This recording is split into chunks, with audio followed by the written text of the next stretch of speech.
5 minute वसूलों पे आ जाए तो टकराना जरूरी है। याद रखना, वसूलों पे आ जाए तो टकराना जरूरी है। अगर जिंदा हो तो जिंदा नजर आना जरूरी है। एक गीत बड़ी तेजी से वायरल हो रही है, आप सब सुन रहे हैं। हालांकि रोज मैं गाता हूँ। अच्छा, इतना जानी हवलो तनी सा 2 मिनट हमारे बात पर दिमाग लगा के हमारे सवाल का जवाब दे दिया। लोग 100 आदमी से पूछा तो नहीं, ओकरा बाद 2 मिनट गा के सीधे बिहार के तरफ लेके चलब। कोनो अननेसेसरी बात, कोनो अनावश्यक बात हम ना रखब। इतना जानी है समय तनी हमारा साथ दे समय। एक 3.5 पौने 4 साल के सरकार के पहले हम न केहू का बुराई करता नहीं, आने केहू के विपक्ष में बोला तनी, सही कहेगा तनी, आई यही का जवाब चाहब। ये 4 साल की पहले जब 5 साल सरकार चलल, अखिलेश यादव की सरकार में यूरिया खाद बोरा में को किलो पहले मिलत रही है। 50 किलो ना बोलब सबे, बोली सबे देवता, ना बोलब सबे तो यही से तो गड़बड़ हो जाता। लेके भाग जाता से पूछ लोग पहुंचे नहीं खे। को किलो मिलत रहा हो, 50 किलो। अरब को किलो मिला था 5 किलो कहाँ गई? गुजरात में गई।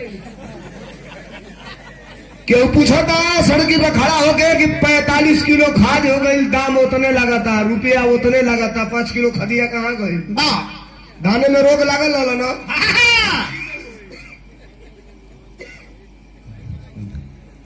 से मास्टर आजा।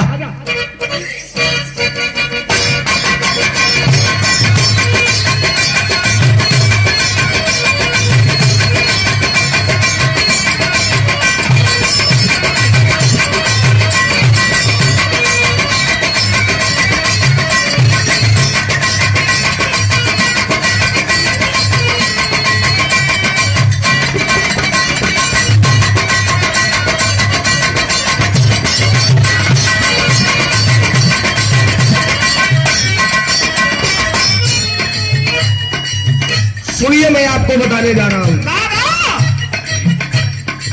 3 से 4 मिनट में अपनी बात आपके बीच में रखूंगा और थोड़ा सा मिजाज आपका ले चलूंगा दूसरे तरफ। कि हमने खाना है,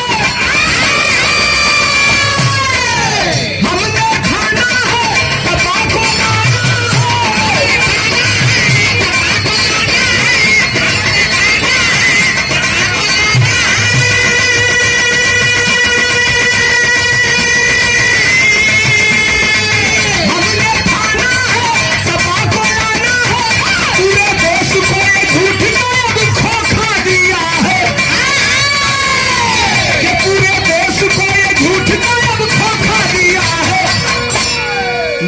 अगर ये हम रात भर फेंकर कहने का मतलब कि आप लोग आए हैं, फला का भी रहा, फला का भी रहा। सामाजिक स्तर पे 2-3 बातें, जब हम आपकी बात नहीं करेंगे तो आने वाली नस्लें पूछेंगी श्यामदेव कि जब इस देश में किसानों के रास्ते पे सड़कों पे कील गाड़ी गई थी, कील गाड़ी जा रही थी, तो क्या ढोलक बजा के आपने विरोध किया कि नहीं किया?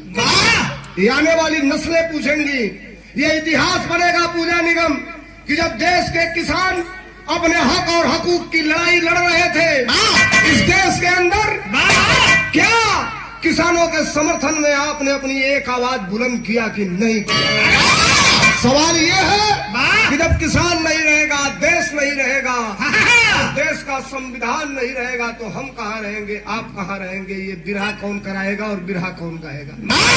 अच्छी लगेगी लागी की सोलंकी सही कहा था, अगली लाइन बतानी चाहो। क्या हमने खाना है, सपा को लाना है, पूरे देश को ये झूठ का धोखा दिया है। सही लगी बतानी चाहो कि पूरे देश को ये झूठ का धोखा दिया है। सरकार ने ये जनता को धोखा दिया है, जनता को धोखा दिया है।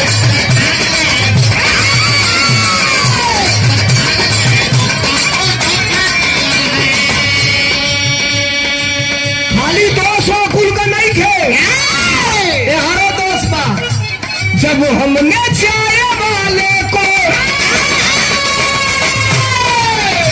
जब हमने चाय वाले को मौका दिया है,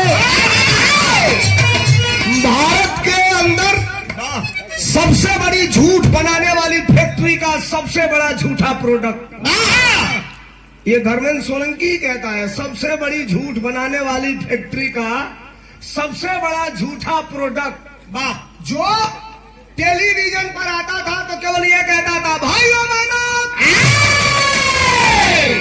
क्या चाय बेचने वाला देश का प्रधानमंत्री नहीं बन सकता?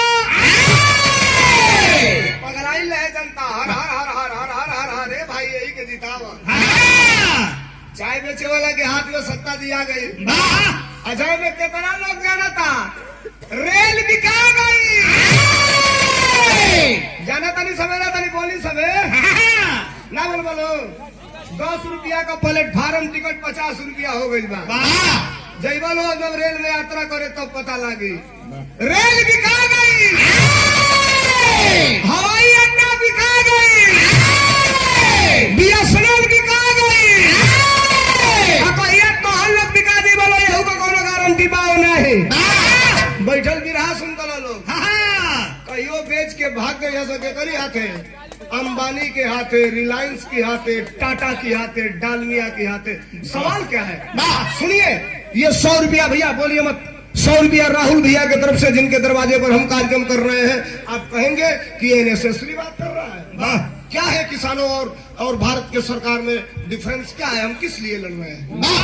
आप समझिए उस बात को। एमआरपी और एमएसपी गड़बड़ी ये हो जाती है कि हम आपको समझा नहीं पाते हैं और वो आपको बहका लेते हैं।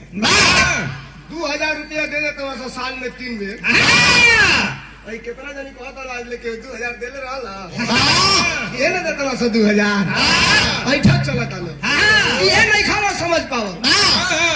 500 हर महीना मिलत रहा, वो 12 महीना में 500 का जोड़ बोलो तो वही 6000, और 2000 साल भर में 3 बेर मिलता तो वह का जोड़ बोलो तो वह हो 6000। ये बुझे के बाद 2 3 6 12 25 60, वो 6000 भाई। गड़बड़ी यहाँ है कि थोड़ा मोटा हो जा रहा है, 4 नोट हो जा रही है। 500 की तो लोग कह रहे वजनदार है, 5 किलो खदिया ले लेना, सब पूछा था ना लोग। सवाल क्या है? किसान क्यों डटे हैं? किसानों की मांग क्या है? किसानों की एक ही मांग है, एमआरपी और एमएसपी। अभी एमआरपी एमएसपी भी समझ में नहीं आएगी, नहीं समझ में आएगी। हम आपको समझा रहे हैं एमआरपी एमएसपी की बात क्या है। सरकार ने कहा कि 1860 रुपया कुंटल हम धान खरीदेंगे, खरीद रहे हैं।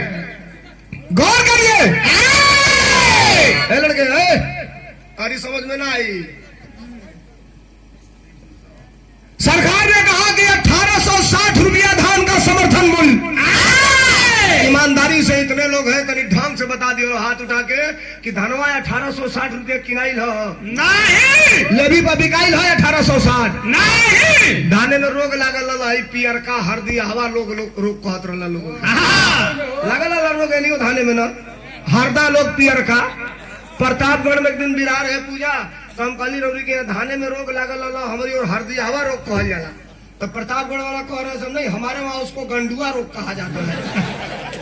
प्रतापगढ़ के लोग अलग अलग जगह की अलग अलग भाषा होती है, हमारे वहां उसको गंडुआ रोग कहा जाता है। हम कहले भैया 100 रुपया बिकाता, लोग कहे कि जौन करिया हो गई बा के बनी वो नहीं खा सकी ना, 800 रुपया बनी खा सकी ना, कहतन से धैले रहा अगला साल लड़का के तिलकी में चाउर कुटई शुद्ध चावल होई ओकर।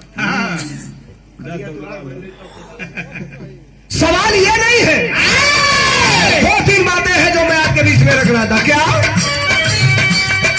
अच्छा मेरा गीत, एक गीत में गाया था, रातों रात इंटरनेशनल बनाया उस गीत ने मुझे, रातों रात।